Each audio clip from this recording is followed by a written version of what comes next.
And now that my hair has been sufficiently messed up, it's time to dive right in. Hello, writerly friend, welcome back to Max Answers Writing Advice Questions, NaNoWriMo edition. You sent your questions, I got answers, I put them in a randomized table, and I'm gonna answer 3 of them today. But before I go anywhere, I have a special announcement. Really quickly, I've been hinting at this, and it is finally time to start opening the floodgates.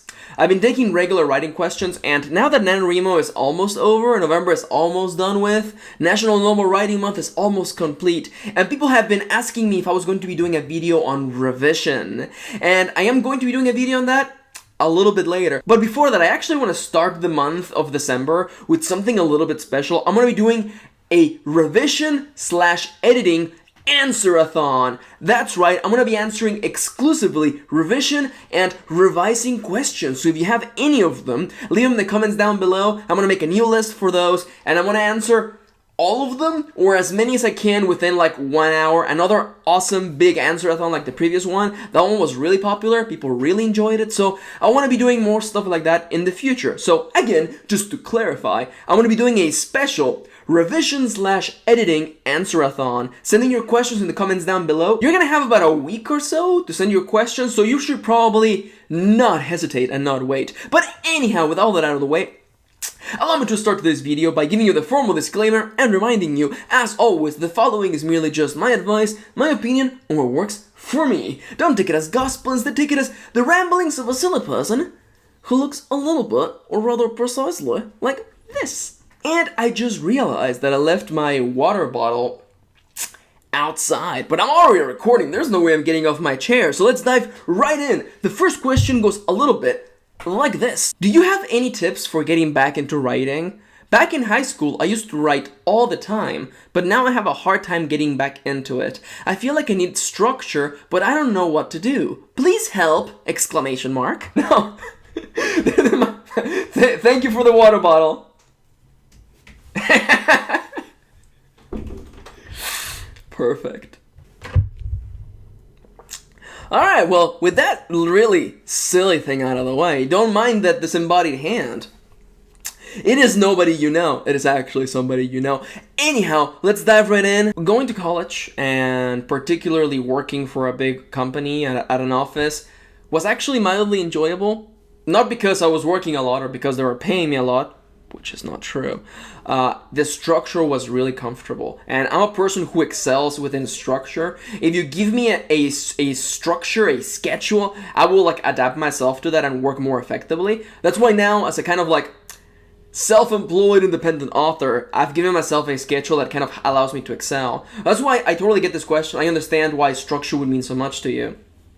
And this is one of those cases where if you're not doing NaNoWriMo, like, because this month was kind of like a really good time to do that because you have the peer pressure. It's kind of like the best month to be a writer in November. But if you're not, or something happened in your life, or you're just dealing with like finals and other real life stuff that is getting in the way, I honestly recommend changing your schedule and having a time set specifically for writing. And I know that may be like super hard, especially like if you have a job or if you're dealing with things. But honestly, like when my life was at its lowest, changing my schedule and making the time, that is seriously the most important thing, making the time to write made all of the difference. I would write during my breaks at work, I would write during my lunch at work, and when you add those up together, that's like an hour, 50 minutes of writing that I wouldn't have done otherwise. Was it hard? Was it difficult? Yes, it was, of course, but you gotta squeeze the most out of the time that you have. It's just the only way.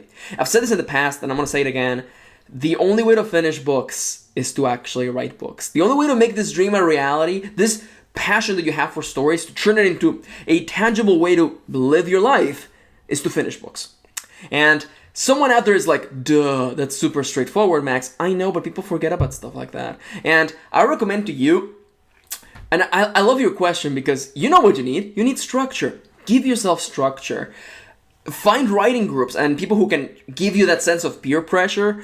I'm a really good person when it comes to pushing myself. I can motivate myself and give myself the structure that I need to create the art that I need to create. I want to inspire you to change your schedule and Give yourself an hour, maybe a little bit more, an hour of writing every night, or 30 minutes every night, or 2 chunks a day, when you, in the morning and then at night. There are so many famous authors who did all of their writing before going to work.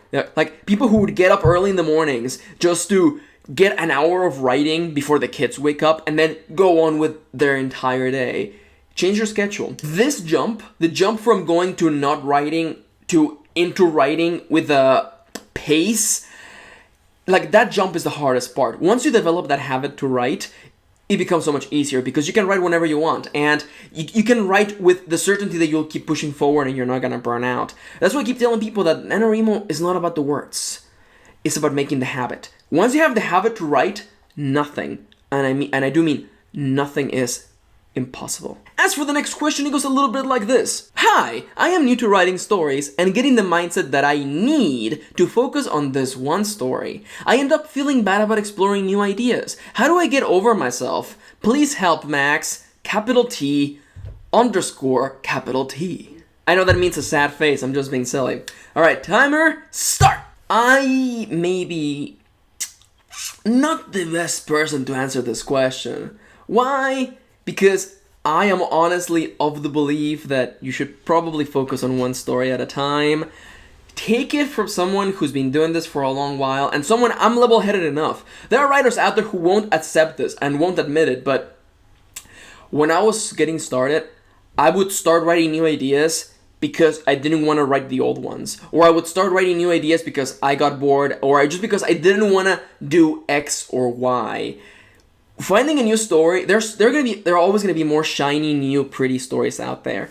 And the only way to move forward, I think, in my opinion, is to finish things. Now, that doesn't actually answer your question. How do you get over yourself? I don't think that's the actual problem. The actual problem here is kind of like, I don't want to say theory because that sounds really big-headed, but it's more of your mindset.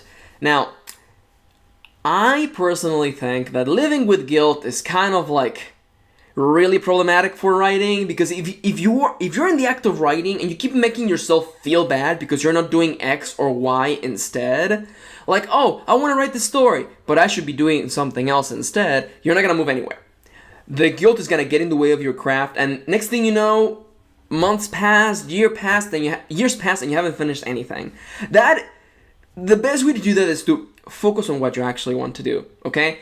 I personally feel that as my personal experience, and that's just that, by the way, every writer is different. There are people out there who can jump between 2 stories at the same time. It ain't me. I like to focus on one story and get it done, to know that it will actually be done and complete. That's just the way I do things. I honestly recommend you to pick one story. If you haven't used my planning guide, I recommend it because it makes the foundation entirely on making it fun and exciting for you, and making sure that 3 months down the line, you're still excited about the story. There should be a link to it in the description below. How to Plan a Novel, complete workshop by yours truly. Decide on what you actually want to do and stick to that. There are always going to be more shiny new ideas. There are always going to be more shiny, exciting ideas out there. Find what works best for you and seek to finish stories. Above all, the only way to fully experience the process and to learn from writing is to finish things, okay? So I want to inspire you to look deeply into yourself and find exactly what you need. If this is the story you want to write, go and write it. But stop making yourself feel guilty, and stop, stopping yourself from finishing stories. It's the only way you're gonna learn. That was right on time. Yeah. And as for the final question, all of the questions today have been basically about getting yourself back into writing, and I'm actually okay with that. Thank you, random number generator.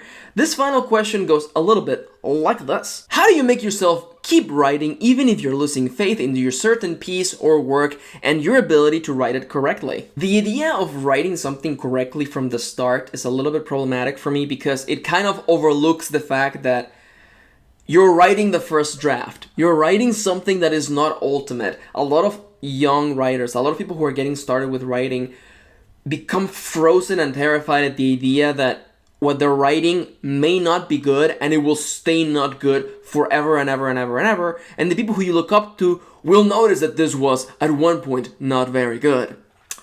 The first draft is not perfect. And take it from somebody who writes books all the time. First drafts are not pretty things. First drafts are just the chunk of clay from which you will mold the story. Revision is your friend, and it is through revision that all of your favorite books became what they are. There's this kind of like mistake. It's just a flat out misconception about writing where you look at your books and you wrongly compare your story to them, except that those books have had professional editors look at them, have had betas look at them, and those books are as far removed from a first draft as you could possibly be. So I want you to first take a moment, if you're wondering, if you're out there thinking to yourself, I'm afraid that I'm not writing the story correctly. It doesn't matter. Write the story. Getting the story written and out there is the only way you're gonna make it right and make it good and make it the best it could possibly be. Revision is your friend. And it always makes me a little bit sad when I see so many writers who have so much potential and ability and the chance to create something awesome and amazing, and they get held up on the idea that the first draft has to be good. My first drafts are garbage. But it doesn't matter because nobody, repeat after me, nobody is going to read my first draft. No one! People won't even know they existed. People are only going to see it when I am happy with it, when I am proud of it, and when I'm ready to share it not only with my betas but with the rest of the world. Stop getting held up on the first draft. The first draft is just the start. You're going to revise it, you're going to make it awesome, you're going to make it neat and amazing. Now, I know that I've gone on a little bit too long, but I want to kind of touch on the first part of this question, and that is, how do you keep yourself writing even if you're losing faith? And to that I have a little bit of a reminder, a little bit of a formal reminder, and I want you to keep in mind and be aware of the fact that every single writer you look up to, every single writer who has inspired you, who has given you the little seedling of an idea for a story, or the idea that yes, you can make this a reality, yes, you can be a writer, all of them have struggled with this very same thing. They all overcame this trouble, this issue of losing faith, some better than others, but this is part of the hurdle. This is not a special people overcome this and not special people don't. Everyone overcomes this. This is something that you too can get over and move past it. And for me, my solution for that, for regaining faith, if you may, was to remind myself that I was not alone in my struggle and that the main enemy for me was my first drafts, and to remember that my first drafts are not ultimate. Once you realize that you hold all of the cards, you hold the entire control, the world will never see your first draft until you and only you choose to share it with them. Remember that. It's really easy to get down on yourself and to beat yourself down when you write something that you're not too happy with. But you gotta remember that it's not ultimate. No one is going to know what you're writing because you're not gonna share it with them. And if you do this, and only when you're certain and you have revised the story, you share it with the people, they're gonna think that you're a prodigy because they're like, wow, you wrote this and it's pretty good. You should have seen the first draft. You should have seen my first drafts. They were garbage. But it doesn't matter because you revised this into gold. That's the writing process. People who are new and some people out in the internet put a lot of weight on the first draft, and it's not it. The first draft is just the start. For the first draft is just the first level. It ain't even the final boss. Go out there and write, okay? And get those stories done. All of these questions today, ironically, thank you random number generator, have revolved around getting back into writing, and I hope that I inspire you today. Go out and write, without fear, without doubt, without guilt and hesitation. Go out there and create something yours, okay? But I rambled on way too long. I've gone on way too long. I want to thank you for watching. If you have questions, whether regular questions or revision questions for the upcoming answer-a-thon, leave them down in the comments below, okay? I want to thank you for watching. Thank you for spending a little bit of your day with me, and I'll be seeing you on the next one.